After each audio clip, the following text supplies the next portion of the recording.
encontró su puerto. Él me sació cuando estaba en el desierto, y hoy está conmigo en el desierto.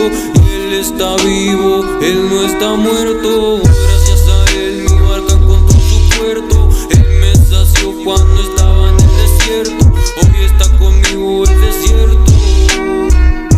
Uy, sé de la verdad, sé del amor, sé de la prueba más grande de un gran líder que dio su vida con grande valor. Hoy no tengo temor, no hay miedo, me libro de lo que un día me estaba destruyendo, porque en mi mente estaba en un tremendo error.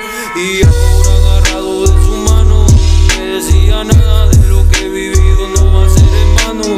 Contigo no pierdo, hoy ya solo gano. Hoy está cerca, jamás estuvo lejano. Él es la vida y la muerte, su palabra dice que hay que adorarle a Él y no a nadie inerte. Renueva alma, ya no tienes que esconderte.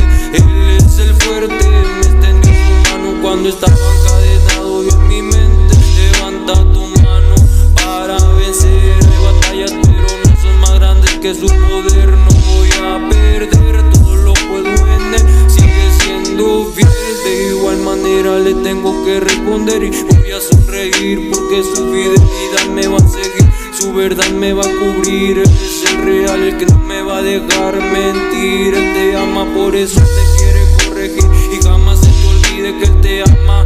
Y si estás aquí es porque su amor te llama, por eso te cuida y te reclama. En las manos correctas pondrías tu alma. Su humildad es amor eterno, no hay por qué llorar si la felicidad te salvó del infierno, de esas noches frías que te afligían en el infierno.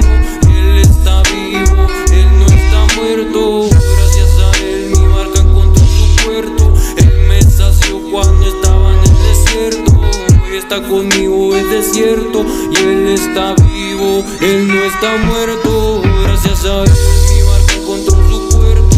Él me sació cuando